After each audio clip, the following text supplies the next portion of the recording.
তো সে বয়সে আমি এখন সেই সময়ের কথা চিন্তা করি, আমার কলেজের কথা ভাবি আর নিজেকে জিজ্ঞেস করি তখন আমি ইসলাম নিয়ে কী ভাবতাম। আর প্রথম যে উত্তর আমার মাথায় আসে তা হলো আমি তখন ইসলাম নিয়ে কিছুই ভাবতাম না। আমি তেমন কিছুই ভাবতাম না, কিন্তু তাও যদি কিছু ভেবে থাকি তা হলো তিনটি জিনিস। এই তিনটি বিষয় দিয়ে আমি শুরু করব, আর আমি চাই আপনারা এই তিনটি বিষয় মনে রাখবেন। প্রথম যে বিষয়টা আমি ভাবতাম তা হলো ইসলাম যুগোপযোগী নয়। এতে আমার বর্তমান সমস্যাগুলোর কোনো সমাধান নেই। আমি যখনই কোনো খুতবা শুনতে যাই, যখনই কোনো লেকচার শুনতে যাই, তারা বলে এমন সব চমৎকার ঘটনা যা অনেক কাল আগে ঘটে গিয়েছে। তারা কখনোই বর্তমান সময়ে কোনো ভালো কিছু হওয়ার কথা বলে না। এখন শুধু খারাপ সময় যাচ্ছে, ভালো সময় অনেক আগেই পার হয়ে গিয়েছে। তারা আমাকে এটাই বারবার বলতে থাকে। নবীদের সময় অসাধারণ ছিল, সাহাবাদের সময়টা দারুণ ভালো ছিল, আমরা আগে অনেক ভালো ছিলাম, কিন্তু এখন আমরা হলাম কয়েকজন মুনাফিকুন। আমরা সবাই জাহান্নামের আগুনে পুড়ে মরব, আমরা সবাই পাপে লিপ্ত। তো আমি এটা মেনে নিয়েছিলাম। আমি তখন নিজেকে বলেছিলাম, আচ্ছা ঠিক আছে, ভালো সময় শেষ, এখন শুধুই খারাপ সময় যাবে, আর এই জন্য এই ধর্ম আমাকে বর্তমানে কিছুই দিতে পারবে না। যখনই মানুষ ইসলাম নিয়ে কথা বলতো তারা আমাকে বলতো, আর এটা মাথায় রাখুন, আমি তখন এমন একজন মানুষ যে দিন শিখে আগ্রহী নই। আমি জুমাতে যেতাম কারণ আমার বাবা আমাকে জোর করে নিয়ে যেতেন, আমি নিজ থেকে যেতে চাইতাম না, তিনি জোর করে নিয়ে যেতেন। আর আমি সেখানে বসে ভাবতাম কখন এটা শেষ হবে। আমার জীবনের সবচেয়ে ভালো ঘুমগুলো আমি জুমাতে বসে ঘুমিয়েছি। আর যে জিনিসটা আমাকে ঘুম থেকে তুলতো তা ছিল আকিমিস সালাত, একমাত্র কারণ যার জন্য আমি জেগে উঠতাম।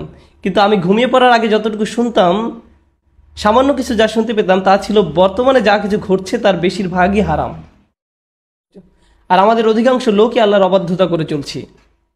আর একমাত্র উপায় আপনি এখান থেকে বাঁচতে পারেন, আপনাকে সেসব মানুষের মতো হতে হবে যারা হাজার হাজার বছর আগে পার হয়ে গিয়েছে। আপনাকে প্রাচীন যুগের মানুষের মতো হতে হবে, আপনি আধুনিক হতে পারবেন না।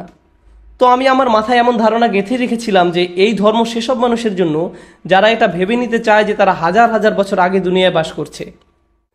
এই ধর্ম 2015 মানুষের জন্য নয়, কিংবা তখন ভেবেছিলাম 1997 এর মানুষের জন্য নয়। এটা ছিল আমার প্রথম ধারণা যে এই ধর্ম এই যুগের সাথে মানানসই নয়, এই ধর্ম সেকেলে, এই ধর্ম অচল।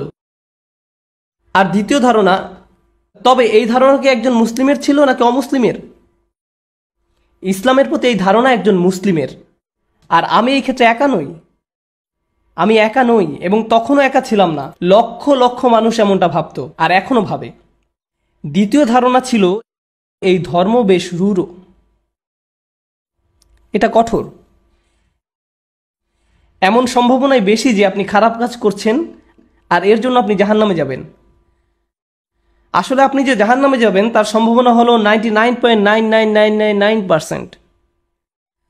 তবে সম্ভবত সৌভাগ্যক্রমে আপনি বেহেশতে যেতেও পারেন।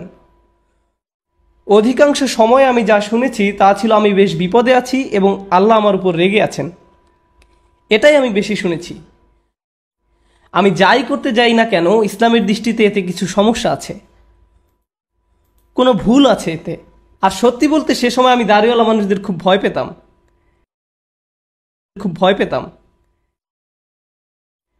কারণ আমি যেসব লোক চিনতাম যাদের দাড়ি ছিল তারা হাসতে পারত না, তারা আপনার দিকে কঠোর দৃষ্টিতে তাকায়, যা দেখে আপনি ভয় পাবেন। আপনি যত ধার্মিক হতে থাকেন ততই পৃথিবীর উপরে আপনার রাগ বাড়তে থাকে।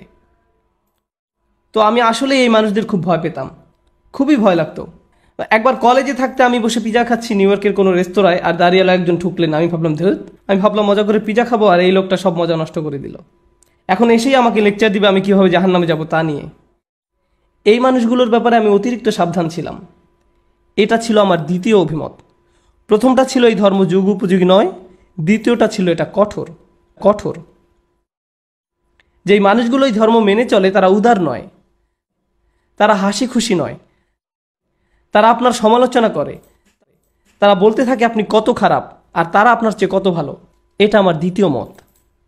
আর আমার তৃতীয় অভিমত ছিল, আচ্ছা ঠিক আছে, আমার হয়তো বইয়ের প্রচ্ছদ দেখে আসল বই সম্পর্কে বিচার করা উচিত হচ্ছে না, কেবল মুসলিমদের দেখে আমার ইসলাম সম্পর্কে মতামত দেওয়া উচিত না। একজন খতিব কি বলছেন, এই মানুষগুলো যা করে কিংবা যেভাবে ব্যবহার করে, আমার হয়তো তা শুনেই কোনো সিদ্ধান্তে আসা উচিত না। আমি নিজেই এই ধর্ম যাচাই করে দেখি, আমি নিজেই কুরআন পড়ে দেখি, আমি নিজেই বুঝে নেব এতে কী বলা আছে, কারণ আমি এই মুসলিমদের বিশ্বাস করি না।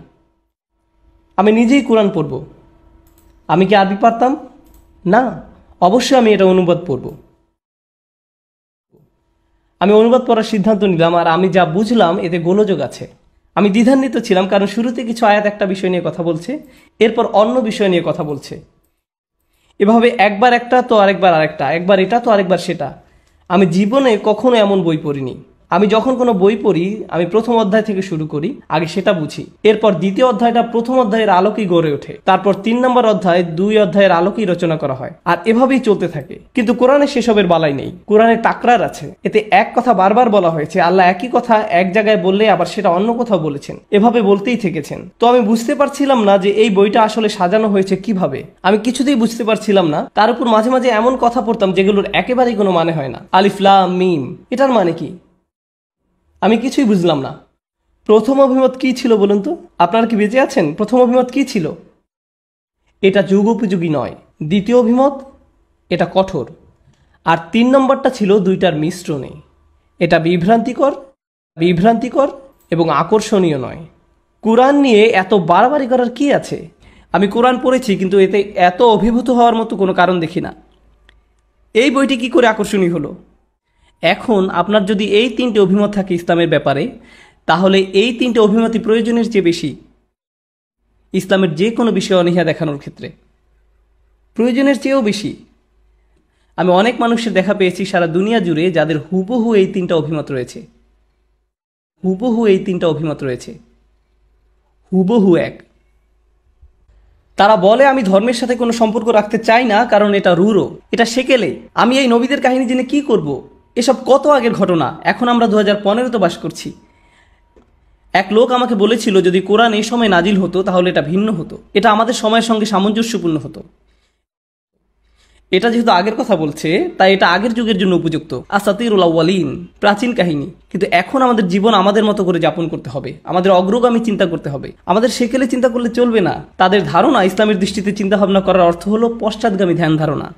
আমি আরও সামনে যাওয়ার আগে বলে নেই, আমার আলোচনার প্রথম অর্ধেকে আমি কেবল আমাদের সমস্যাগুলো তুলে ধরব, সমস্যাগুলোর ব্যাখ্যা করব। আর এই প্রথম সমস্যাটা ছিল আমার মাথায়। আমি নিজেকে এর জন্য দোষারোপ করি, তবে এই উম্মতকেও দোষারোপ করি। আপনারা মার্কেটিং বোঝেন, তাই না?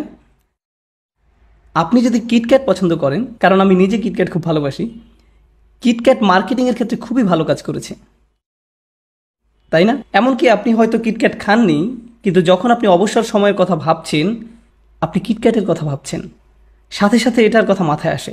তারা তাদের পণ্যের ভালো মার্কেটিং করেছে।